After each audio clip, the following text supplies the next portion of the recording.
बाबा रामदेव और पतंजलि से आखिर क्या गलती हुई जो माफी भी स्वीकार नहीं कर रहा सुप्रीम कोर्ट। योग गुरु बाबा रामदेव और पतंजलि आयुर्वेद के एमडी बालकृष्ण को सुप्रीम कोर्ट उस समय बड़ा झटका लगा जब कोर्ट ने बिना शर्त माफी मांगने वाले उनके हलफनामे को स्वीकार करने से इनकार कर दिया।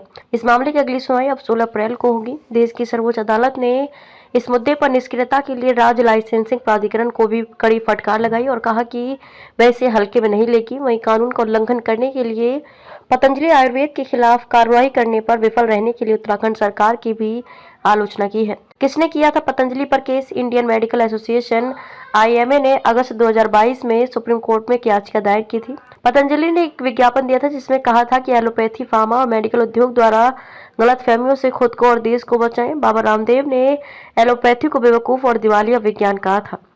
उन्होंने दावा किया था कि एलोपैथिक दवा कोविड-19 से होने वाली मौतों के लिए जिम्मेदार है। आईएमए ने दावा किया कि पतंजलि के कारण भी लोग वैक्सीन लगवाने से हिचकिचा रहे थे। पहली सुनवाई में क्या क्या हुआ? इस मामले में पहली सुनवाई 21 नवंबर 2023 को हुई थी। सुनवाई के दौरान न्यायमूर्ति अमानुल्लाह ने मौखिक रूप से पतंजलि को ये दावा करने के लिए चेतावनी दी कि उनके उत्पाद बीमारियों को पूरी तरह से ठीक कर सकते हैं। इसके अलावा प्रत्येक उत्पाद पर 1 करोड़ रुपए का जुर्माना लगाने की धमकी दी थी। पतंजलि का प्रतिनिधित्व कर रहे वरिष्ठ अधिवक्ता साजन पुवैया ने कोर्ट से कहा था कि किसी भी कानून का उल्लंघन नहीं किया जाएगा। फिर से क्यों खुला मामला? 15 जनवरी 2024 को सुप्रीम कोर्ट को झूठे और भ्रामक विज्ञापनों के निरंतर प्रकाशन के संबंध में भारत के मुख्य न्यायाधीश और न्यायमूर्ति अमानुल्लाह को संबोधित एक गुमनाम पत्र मिला। इस पर ध्यान देते हुए 27 फरवरी को जस्टिस हेमा कोहली और एहसानुद्दीन अमानुल्लाह की पीठ ने पतंजलि आयुर्वेद और इसके एमडी आचार्य बालकृष्ण को पहले के आदेशों का उल्लंघन करने और कंपनी के उत्पादों के साथ बीमारियों के इलाज के बारे में भ्रामक दावों का प्रचार जारी रखने के लिए अवमानना नोटिस जारी किया।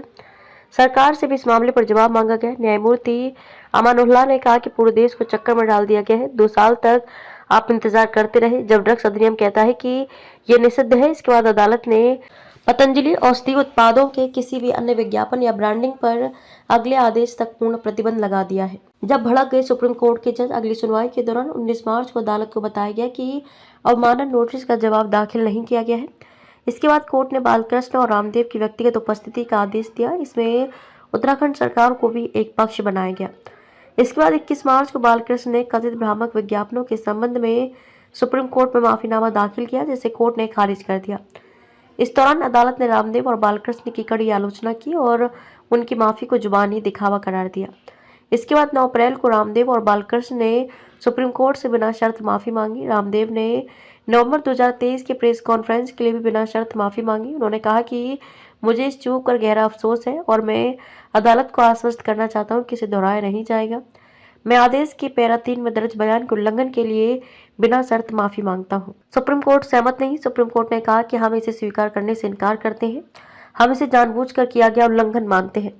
अवमाननाकर्ताओं ने हमें हलफनामा भेजना उचित नहीं समझा। उन्होंने पहले इसे मीडिया को भेजा। कल शाम 7:30 बजे तक ये हमारे लिए अपलोड नहीं किया गया था। इसका मतलब यह है कि आप स्पष्ट रूप से प्रचार में विश्वास करते हैं। आप हलफनामे के साथ धोखाधड़ी कर रहे हैं। इसे किसने तैयार किया? मैं हैरान हूँ।